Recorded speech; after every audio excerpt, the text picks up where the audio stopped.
Do do do do do do. Hi, Colin. Do do do do do. Still working on the intro music and how I'm going to be doing that. But hello, everybody. Welcome. Hey, Peter. Nice to see you. And Linda. Hello, everybody. So now that Linda is here, actually, everybody's joining. Welcome, everybody. I'm going to quickly do this because I didn't remember to do this. Thank you. I didn't remember to do this until the end of a broadcast a couple of days ago, so let me do it now quickly. First, I would like to say a big, huge thank you to Linda, who is at Connie Caps, and I'll ask her to maybe comment again. She has a fantastic wine show every Wednesday evening, which I will look forward to tomorrow. And hi, Robert. Hi, Fred. Wonderful. Hey, Das Process. Lots of, yes, music for sure. Lots of wonderful, familiar faces and some new ones as well. So, yes, there's Linda. Thank you. So she sent me this wonderful tote because I won a sweepstakes from watching her show and was happy to retweet and help her out. She also makes fantastic caps and scarves for cancer patients and has a wonderful website. If you go to conniecaps.org, then you can see, and she's just designed now a Periscope hat. So if you want to order one for yourself, the donations from that purchase or other donations will go to making, yes, there she is, will go to making these wonderful caps for and hats for cancer patients. So thank you, Linda, and thank you everybody else for sticking with me for that, and helping. Linda also helped me today, so I'm hoping that the contrast is working a little better today for my diagrams. And absolutely, no, more than deserved. Linda has, she's absolutely wonderful, been on here, part of the original Periscope family that I was introduced to, so thank you again for that. And today we'll get to some science, so thank you very much. What a compliment, Rodrigo. So today we're going to make compasses. We had a discussion yesterday. Excellent, great, Fred, thank you. We had a discussion yesterday about magnets, so that was, hi Buzzy, kind of a brief introduction. I try to keep the show part a little brief compared to the discussion so that people can come back and do the replays and see those and not have to, since we don't have fast forward and everything on Periscope yet. So thank you for the hearts already, my goodness. And to anyone who's not used to the show or not catching the beginning, the hearts, when I get into explaining something that's maybe new to some people or scientifically based, I use those as a great indication that you're following me. But if you don't, I ask please. I absolutely am happy to stop. I enjoy when people finally tell me if they don't understand. If they don't understand, that they tell me so that I can stop and slow down, because if you don't understand, chances are there's somebody else watching or somebody who watches the replay later who won't. And my goal here is to make this interesting and understandable for everybody watching. So the 42 or whatever you want to type if you don't understand, that works. So we did magnets yesterday. We started the whole week on magnets because people are really interested in magnets and how they work, because they're this kind of mysterious thing. And yesterday, just as a brief recap, we were talking about magnetic materials. So we call the permanent magnets the ones on your fridge, or the materials that you can find in the earth that are permanent magnets, we call those ferromagnetic materials. And the way that those are magnetic and have this magnetic field, this kind of weird thing that you can see the effect of when there's something that will feel that magnetic field.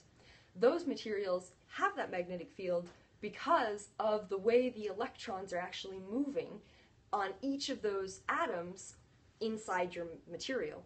And so those motions of the electrons are actually aligned such that they form this field. Because tomorrow, as we'll talk about even more, electric currents, so that's electricity that's moving charges, any movement of charges, those currents actually also create magnetic fields.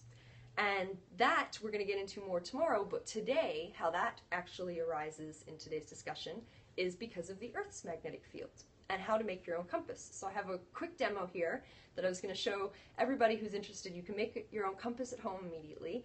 And we had a great question yesterday. So, oh, thank you, David. What a compliment. So yesterday we had a great question because of a tweet that Neil deGrasse Tyson sent out, and he said that, in this tweet, that the geographic North Pole is actually a magnetic South Pole, because of the way that the magnets point. And so I was talking about the geographic North Pole and the magnetic North Pole as pretty close, but they're about 11, I found out the number, 11 degrees off. And so all this really has to do with is the nomenclature, these terms that you want to use in the way that you think about it. So hopefully I'll clear up a little bit of that too. But first let's do the demo because that's the fun part. And if you have questions you don't understand or you want me to go into something in a little bit more detail, please stop me and ask. And then if you have other questions that are kind of more out of left, right, center field, wherever you want to bring them, if they're not related to the topic, I ask, please tweet them to me. And if we don't get them to them in the Q&A or the discussion afterwards today, we'll get to them definitely at some later discussion. So I don't, but I think it's better if we kind of keep them organized, hello, and hi sire, and keep them a little bit more for everybody's sake, because I think I get confused and I don't want to confuse anyone else if I have lots of different questions. So I'm just going to try to make these useful. So without further ado, I'll show you how to make a compass at home using either a very strong fridge magnet, those will work better, and the materials you'll need are going to be a needle, so a sewing needle, and then there's a couple different ways you can do the second part. So a bowl of water, hopefully that should be the easiest part, and I'll show you here. Okay, so we've got our demo table here, and this bowl of water here is really what's going to be the easiest part. The other part here, you'll see I have a cork. Now you can do this with either a cork or you can do this with a piece of wax paper, which I'll show a little bit. So it kind of looks like this is, oops, like this. So this doesn't work quite as well. I was playing around with it a little bit today, but hi Orion. And the cork seems to work better. So the plastic cork's also not great. And if we watch Linda's show tomorrow, we can get recommendations for where that cork should come from, if it's from a bottle that she's discussing. Yes, exactly, Linda. So here, the real corks, which are actually becoming less frequent in wine bottles, these are going to work better for main reason being their density. So they're really, really low density, so they're really light, and they sit on this water without, without a lot of friction.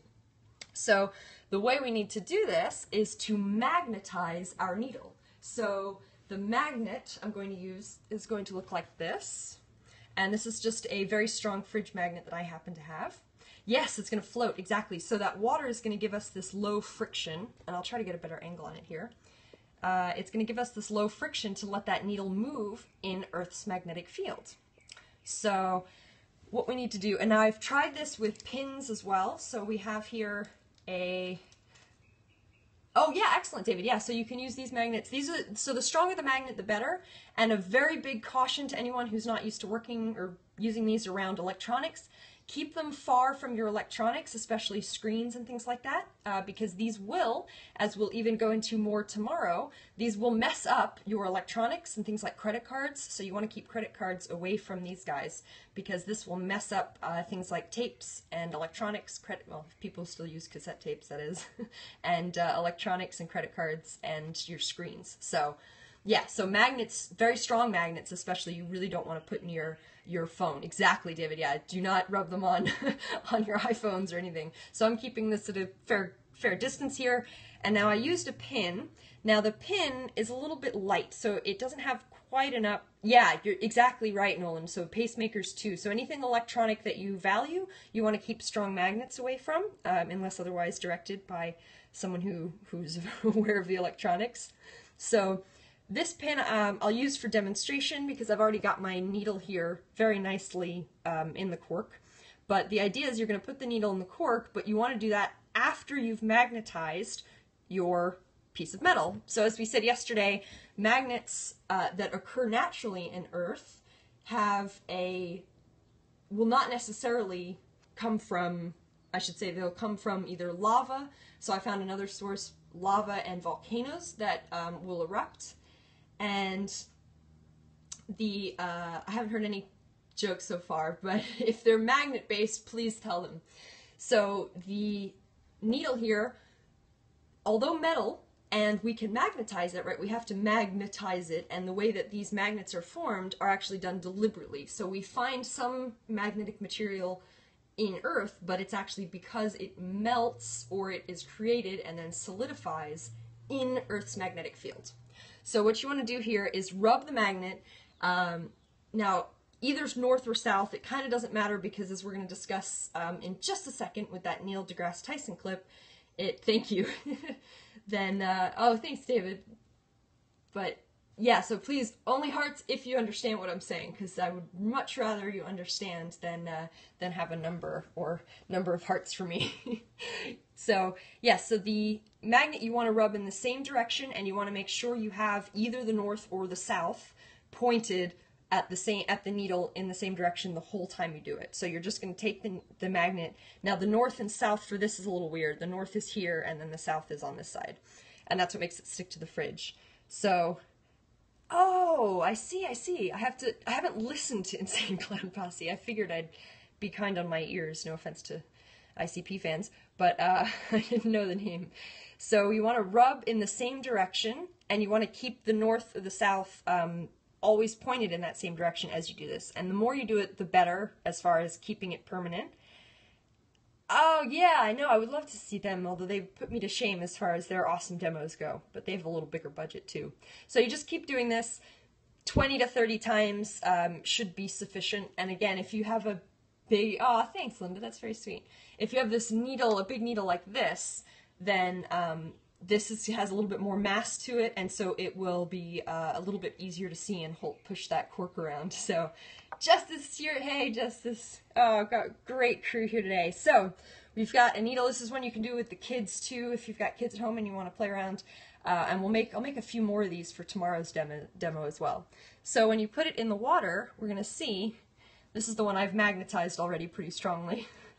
Didn't want to waste time. So we can see that it's always pointing in that same direction.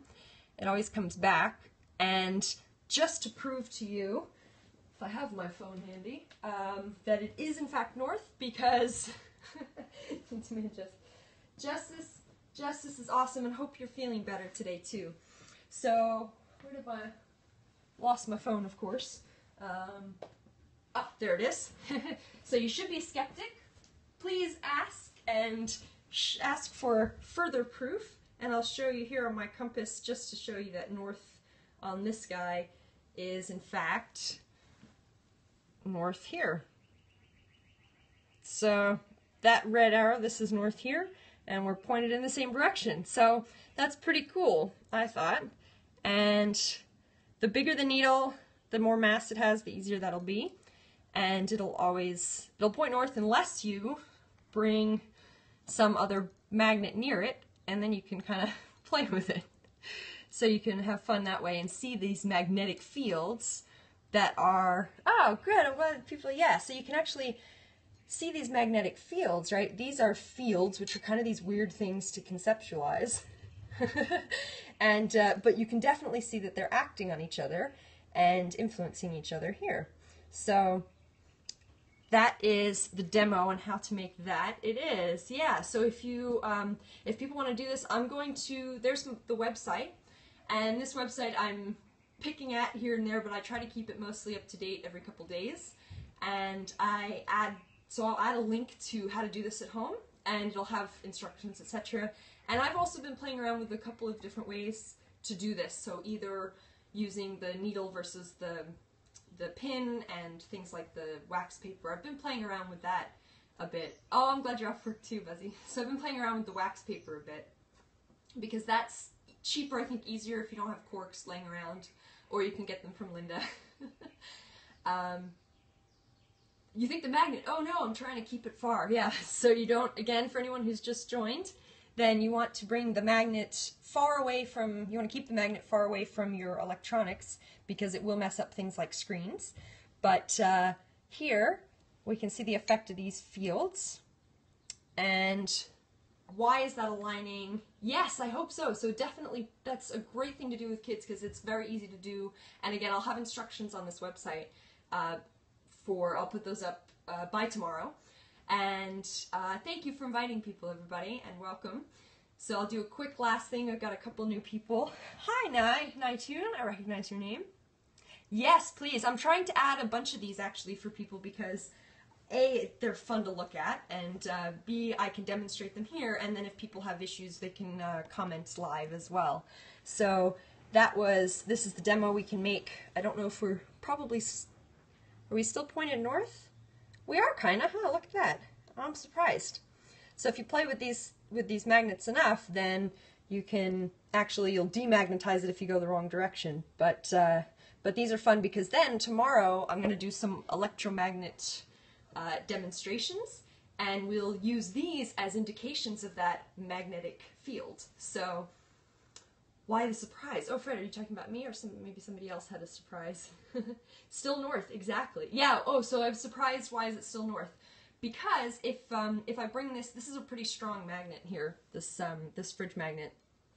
Then, yeah. So then the reason it's I was surprised is because playing with it a lot, like I was, just kind of demonstrating the effect. If you bring the magnet close enough, then it'll demagnetize, because what I've done is magnetize that needle. I've aligned all those electronic motions by rubbing the magnet on the needle. So if I bring the magnet too close, or if I move it around too much, because that needle doesn't have the properties that keep it this permanent magnet like this guy, then it's a little bit more, oh look at that distance, that's awesome, I can affect it all the way from over here. So because it doesn't have the same properties, then if I play with this enough, or if I bring it too close and then switch sides a bunch and kind of move around all those nice electronic motions I aligned already, then that's why I was a little surprised. Sure, Marty, thanks for stopping by. Have fun. And so my magnetization, yeah, it's permanent for the needle as long as I don't bring another strong magnet or the same strong magnet close enough to it where and then move it around and change the poles. So if that motion I was doing with the needle to magnetize it, then here what I'm doing is I have to first figure out the north versus the south and keep that pointed in the same direction. And then I want to rub, but you also want to go in the same direction all the time. And yeah, exactly. That's actually, I wonder if that's how some of the Ouija boards, they were implanted with magnets and nobody told them. So you want to go in the same direction, and that's going to make this a kind of semi-permanent magnet. So the magnetic field that brings all of these electronic motions, you're going to bring them all in alignment. If I turn it over, right, and then I go in the other direction or confuse it, or rub it in the wrong way, then I'm kind of confusing what I've done as this semi-permanent magnet. So that's the reason to keep the that's the reason to keep the magnet, or the needle, and the bigger the needle and the more times that you go over it, then the stronger that magnet will hold and keep its magnetization. So you can play with that. And so the last thing I wanted to bring up, because we were talking about this yesterday and the Earth's magnetic field, is I'm going to show up here actually a couple of websites I found and show how this can get very confusing. Don't drop the phone in the bowl. That's absolutely right. Don't drop the phone in the bowl. Don't drop the magnet on top of the phone screen or on top of the iPad screen. That's not going to be good either. Or computer screen. So the Earth, why is that always pointing north? And so what does north mean? So what, let's see if you can see this. So some of these sites are really good. I'm going to put links to these on the website as well. And what Neil was talking about here is comparing the Earth to, oh gosh, yeah, I think we've all at least, we've dropped our phones, and yeah, water and electronics don't always go well together either. So good caution. The Earth's magnetic field, so what Neil deGrasse Tyson was talking about is the bar magnet analogy. So as we were talking about with charges last week, I think, and then also with magnets in general, when you have a south and a north pole, right, the north and the south, this is too bright, yeah, this is going to be, so I'll just draw it for you because I got the contrast on that working already. And let's see, I think I even had it, yeah, so the Are we looking at you? No, so you're looking at me on an iPad, and I've got... Yes, my degree's from UC Irvine. Of course you can ask. So I've got here just my computer hooked up to the monitor, and Linda's very kindly helped me with contrast today, so hopefully this is going to be better for everybody. But what we were drawing, so if I have the Earth here, this is my kind of lumpy Earth, as you can see. Yes, excellent. So if this is going to be the Earth's, that's this is taking practice, so thank you for sticking with me, everybody, on this. So this is the Earth's axis, which is a little bit off the kind of straight up and down that we call, yeah, lumpy Earth. Thank you. Yeah, so this is, I do, and it's funny because the only thing I ever watch is stuff that I get on the computer, because cable is the commercials, I can't stand it. So this degree is the 11 degrees that I was talking about. So this difference between the straight up and down axis and the tilted, so our Earth is actually tilted a little bit. And that's what gives us seasons. So it's actually not the distance between the Earth and the Sun, which changes as it goes around the elliptic orbit, but it's the tilt. And so that tilt angle is what gives us the seasons. And when you're tilted towards or tilted away, and that's why the different hemispheres are opposite with their seasons. So related to that is why our magnetic North Pole and our geographic North Pole have this 11-degree difference. So we have this axis tilt. So here's we are tilted. Yes, we are tilted. And the really cool thing is, and the thing that Neil deGrasse Tyson was talking about, there's a couple of really cool things. Oh, there's too many of them. But the magnetic and the geographic North Pole, they have this 11-degree difference. But what Neil deGrasse Tyson was talking about is if this were to be a bar magnet, so if we draw a bar, oh goodness, my drawing definitely needs to get better fast. So if we draw a bar magnet here, and we draw, I haven't seen tilting San Francisco. I have a list of all these fantastic YouTube and science things that people have been telling me about, and oops, I did it backwards. And I'm catching up on them. So yeah, if anybody has other recommendations or things for me to see, please tweet them to me. So are we closer to finding monopoles? So monopoles is interesting. Monopole would be a magnet that only has a north or a south. Because, hey Dominic, welcome. I'm Ruby, hey, welcome, welcome.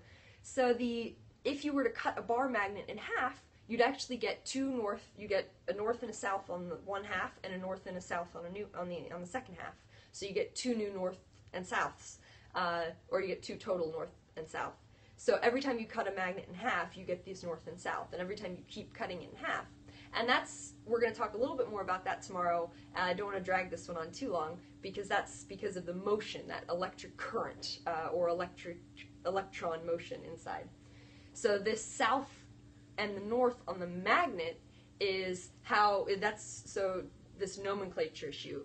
Neil deGrasse Tyson, this tweet that he put out, he was talking about the bar magnet picture, because a south pole will be attracted to a north pole. So this demonstration we just did, and so I can show it again quickly for people who've just entered. We made our own compass today, and we're pointed north, and so this guy is always going to point north because I've magnetized him.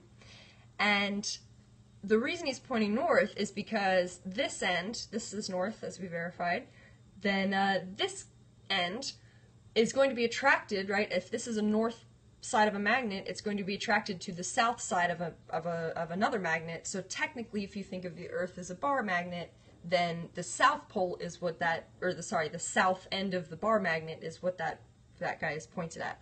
But going hiking and things like that, and you're talking about geographic north and the geographic North Pole and how it's usually referred, then yes, the Canadian North, then yes, so that is going to be the northern hemisphere, and then it's going to have that 11-degree difference from that perfect axis. So here's the really cool thing, and this is the last thing I was going to say for the Earth's magnetic field, just because it is so cool. Not only does the reason for the Earth having a magnetic field have the best name ever, and it's not an acronym, it's called dynamo. which I think is fantastic. So this dynamo name, this comes from the fact that the core of the Earth is made up of molten iron. And so iron is a ferromagnet, so one of those materials we talked about yesterday. And the ferromagnet, so it's actually not a solid magnet, right? So it hasn't solidified and formed this nice solid magnet with a fixed magnetic field. But that iron in the center and the material at the center, exactly, yeah, is in motion. It's circulating because it's molten, it's melted, so it's above its temperature. And this is actually still not fully understood. So modeling this is really hard to do because these motions are so constant and so changing. It's in liquid form, exactly. And somebody asked me yesterday also about the flipping of the magnetic field. And so that does happen, and I looked it up. It takes a different amount of time when it happens each time, but it's on the order of a couple of hundred years. So to ask if it was a quick shift over when it flips, yes, yeah. So absolutely, Jason. Yeah, they will absolutely point in the other direction, and is that the same thing as volcano? Yes, it is, because the volcano lava is what has come up from the center of the Earth and now is on the surface of the Earth and is very hot and molten and dangerous. But when it solidifies, and it solidifies in the presence of this magnetic field that Earth has, then that's how we get these permanent magnets that occur naturally. And so if anyone remembers what I called them yesterday, I'll give you a couple of seconds to enter if you remember. But not a big deal if you don't, because remembering is not what this is about. Understanding, as I make mistakes with names and things all the time, and even concepts, and happy to be corrected again. So if you hear something that doesn't make sense for anyone who's just come in, please let me know. Please, and I'll slow down, try to explain it in a different way. And that will be, so that's pretty much all what I was going to say about the Earth's magnetic field, except that it is happening, yes, ferrous. So the Latin root of iron, the reason it's Fe on the periodic table, and the reason we call them, yeah, well, my memory's never been good. The reason we call them ferromagnets is because ferrous is is what the Latin root for iron, or those materials. So the molten iron and the stuff that's in the core of the Earth that's moving around, so the that motion, because these are electric currents now, so it's a mixture of the magnetic materials as well as the motion of and the liquid magnetic materials. So yes, that's, yeah, fer is French for iron. So the Latin roots, the Romance languages, they have a lot of the same, especially in science, which makes it convenient.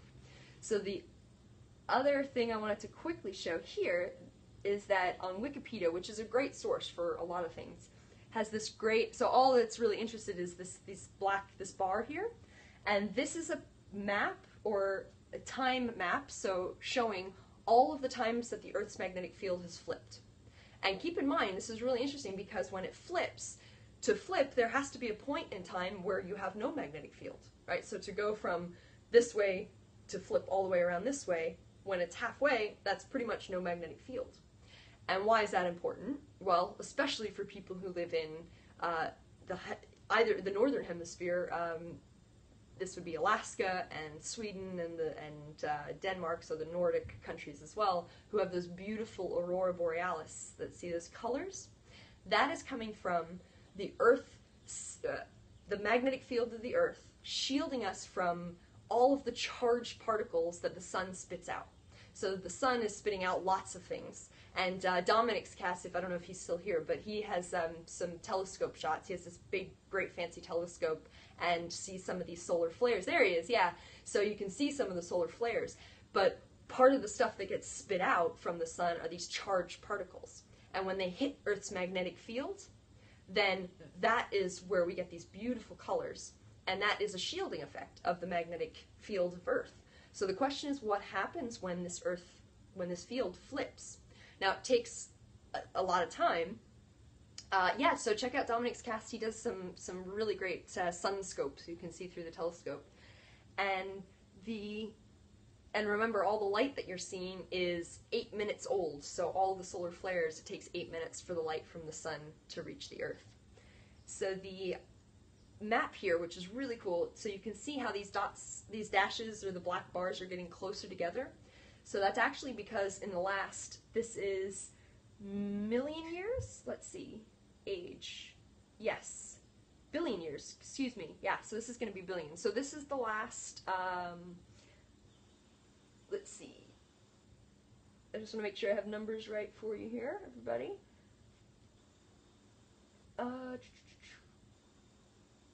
Yes, 50, yes, random intervals ranging from ranging up to 50 million years. Yeah, so how does it affect climate? Well, that's an interesting, I don't know the answer to that, to give you a short answer, and I don't think that it's, so modeling just the magnetic field alone and how it's created is enough of a challenge, and so then taking into account for the climate change is also a very interesting question, and so has yet to be answered with any definite concrete answers, since we can only go so far with the models of the magnetic field itself. So we actually flip. A lot of this magnetic field flips, and in the last, so I want to say it's the last couple of million years to about 1 million years ago, it's flipped much more frequently than has been in the last hundreds of millions of years. So that is an interesting thing that I didn't know either, but I found out in some of this research. So hopefully that was interesting to everybody else, that the question is what happens when it flips. And there's a lot of things to consider, not even just climate, but feynwoman. Yes, so this is Richard Feynman is the inspiration for that name. So this is his name. And so it's a play, it's a little joke on his name, Richard Feynman. Is that a good thing? So it's not a good thing as far as our electronics go, because we don't know how it's going to affect things like the grid. And yes, exactly, Dominic the King. And we don't know how it's going to affect things like our electronic grids, or electric grids from power plants, etc., or just general electronics. And that is something to take into consideration. But again, it takes up to 100 years, 200, 300, sometimes more years for this flip to occur. So it's not something that's going to happen suddenly overnight and be a huge burst that we wouldn't be able to be aware of, or we wouldn't see happening first. We can very carefully map and see the shift in the magnetic field, and then go from there. So that is that. Hopefully that, I don't know, Jason, if you're still here, if you caught, I was clearing up the Neil deGrasse Tyson comment and the way that he used it. So the nomenclature there, typically what happened before. So the last time this happened was way before humans existed. So this was, I think, something like 460,000 years ago was the last time it flipped. But I would check the Wikipedia page that I was just showing for better numbers, more accurate numbers. But and it has that really nice map. But the last time it happened, the way that we know this happened really is by tracing these naturally occurring magnetic materials, because when they come up from lava and they solidify, then when they're in the presence of a magnetic field, they align and become permanent magnets with that magnetic field. And so that is, so finding those, making sure that we understand, the geologists understand where those originated from and how long it took to form the magnet versus the field, etc. That's a really tricky problem. And so they do work on this, and they're trying to understand the data a lot better and model based on our better computers and modeling. We can get a little bit more accurate picture. So that is, that was kind of where I wanted to wrap up. So if there are any, thank you very much, Rhonda. So if there are any last questions about this, tomorrow we're going to do electromagnets, because I've had some really great questions and tweets actually about a lot of these electric motors and getting more than 100% efficiency and time travel and space travel and stuff. So I want to include some of that, but also go over the basics of electromagnets. But if anyone has any final questions about, thank you, Orion. Yeah, thank you. If anyone has any questions about the Earth's magnetic field or anything I talked about today, and you want me to go over, am I going to make one, what, Fred, a magnet? Or maybe I have to get better at the delay, too, and remembering what I said. Oh, no problem, Paul. Thank you. Oh, I'm glad. Thank you, Sarah. I don't recognize your name, so I think you're new. Welcome, welcome. Great question, Connie. Yeah, sorry, Linda. So you see your name. Yeah, am I gonna? Yes, I'm gonna make my own electromagnet, Fred. So I have a little battery here, and I've been putting that together. And oh, thanks so much. Thank you very much, John. That's very kind of you. So, Linda, the electromagnets are the ones that are in MRIs. And to get a good idea for numbers, actually, this is great. So, the amount of the strength of the magnetic field for the Earth is less than. Oh, well, welcome to Periscope. The magnetic field is actually less than 1 Tesla, so it's even smaller than that, and there are different units. So Tesla and Gauss, it's true, Ryan. So Tesla and Gauss are, I think we don't mind what we call each other, as long as it's kind of close, right? Hey, Kurt, welcome. So the Tesla and the Gauss are the 2 main units that are used to describe magnetic field and that strength. And so, oh, here we go. I had some cool pictures. So all this is going to be up on the website too. And so I like the Tesla, and we can see I get them confused a little bit because they're both very small numbers. But let's see. Oh, I thought I wrote that down. Sorry. Ah, there we go. Okay. We are at, yes, so 25 micro Teslas. So, hey, Orion. Yes, Julia is my name, or feynwoman. I answer to both. Or feynwoman. I get them all, and I don't mind any of the pronunciations. So 25 microteslas. That is, so going back to, if anyone was still here for a show last week, we did nano and micro. So micro is a millionth of a Tesla, and yes, you can, and we can talk about that with the electromagnets, Orion, tomorrow. And we're doing compasses and magnets today, Kurt. So 25 microtesla, that's 25 millionths of a Tesla. And Linda, to answer your question, these MRIs, the MRIs actually use up to, I think the magnets are 1 and 2 Tesla. So this is 1 and 2 million times stronger, or I should say, more accurately, 100,000 times stronger, so a few 100,000 times stronger than the Earth's magnetic field. And when you're in MRI, these magnets, they're pulsed and they're on for very short amounts of time, and so they're very well calculated, calibrated, and they're acting on, the reason you need them to be so strong is because they're actually acting on the nuclear spins. So the way that the nuclear particles that inside the nucleus of an atom, the way those are oriented in the dynamics of those is how we see inside your brain or inside your body. And oh, cool. Tesla, also a rock band and a company and a famous scientist, and just all around, there's so much awesomeness that has to do with Tesla. So that's why I like using that unit too. But so these MRIs are hugely strong magnets, and they're created by electric currents. And also, as a service announcement, please spread this around.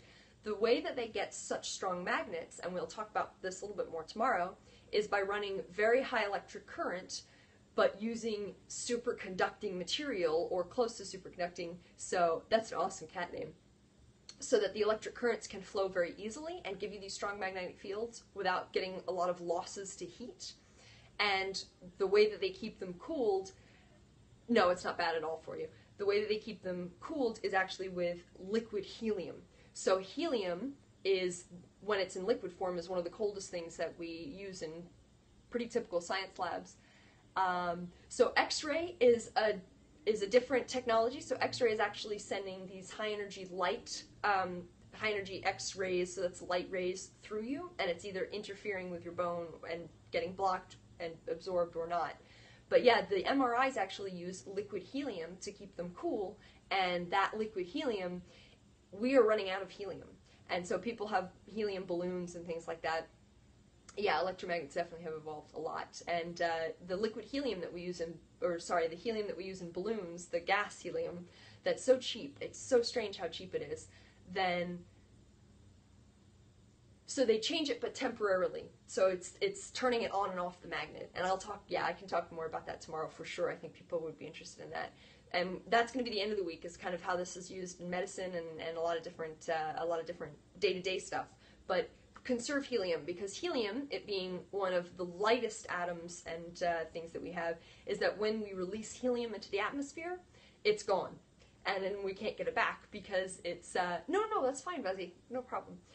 Thank you for asking. But the helium that's escaping, once it escapes, can't get it back because it's so light, right? Our gravity doesn't hold it in.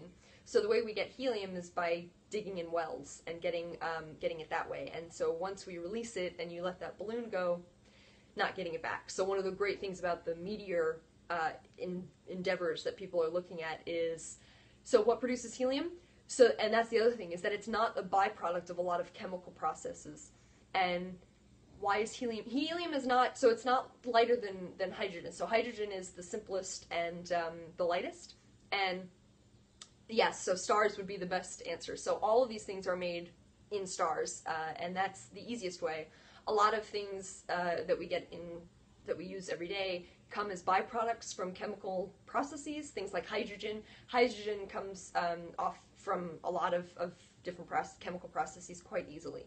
Helium doesn't, though. Helium doesn't really, is not a byproduct of a lot of things, and it's hard to find.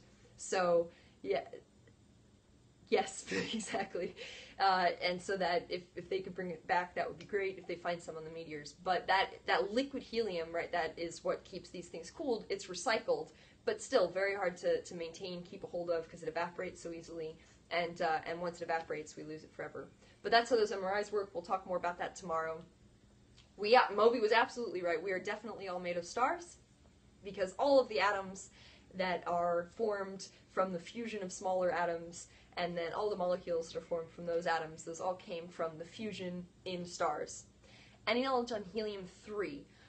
Knowledge, as far as, not sure what you mean, Dominic, as far as where we're, when it's used or how we've used it, probably not, but I'd be happy to look into it. So helium-3, Dominic is asking, Sagan said it first, he did, thank you, Parker, for that reminder. So the helium-3, Dominic's asking, is about an isotope.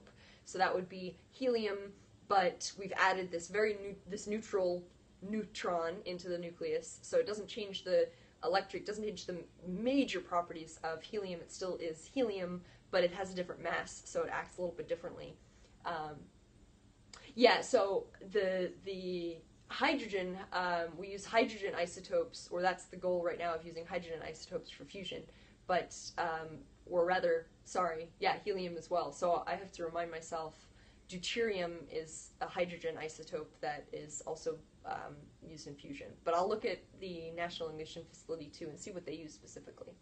But I'll wrap this one up for the show part, and hopefully everybody enjoyed and learned how to make a compass of your very own. If you didn't, please play the replay, and I tried to keep that at the beginning. And I'll wrap this one up, and then we'll come back for the Q&A afterward. Thank you so much, Pat. That's very sweet of you to say. So I'll wrap this up, and hope everybody had a great time. Helium? No, helium is not flammable. Hydrogen is, though. Thank you, Fred. Thank you, everybody. So I'll wrap this one up and upload, and then thanks, Linda, as do you. I think same time tomorrow, every weekday, same time. And then what I do for anyone here who's new, which looks like I have a couple of new people, so this is great. Thank you for joining. I wrap this one up, and in about 5 minutes, I'll start another one, which is just more of the kind of relaxed discussion, and we got more related, but maybe more dynamic questions. I'm happy to talk about whatever everybody is interested in. So yes, so that's why the big gosh, if there's one name you should remember, it's the big balloon that blew up and killed hundreds of people. It was horrible, and I'm sure everybody else can remember the name.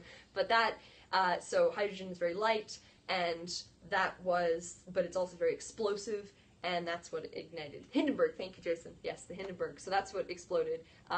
But helium is not. It's inert and does not ignite with, thank you, yes, thanks, Ray. So I'll wrap this one up. Please come back if you want to keep discussing and ask me other questions, and we will, yes, everybody, 10 points, everybody. And lodestone was the answer from before. Lodestone are the naturally occurring pieces of magnetic material we find. It exploded because of the gunpowder. Oh, so I had that wrong, Jason. Oh, thank you for letting me know. That's probably a misconception. I'll check that out. Nonetheless, hydrogen's still very explosive, so not good. Helium is much better. But I'll end this one now. My pleasure, Rhonda. Thank you so much. I'm so happy. Thank you, Jason. Yes, Jason sends me great links. So if you'd like to tweet or send me things I have an email address on this website listed. You can find me on Twitter at feynwoman or here, and discuss more. So I'll be right back for discussion. And thank you, everybody, again. Have a wonderful afternoon or evening. Happy science to all.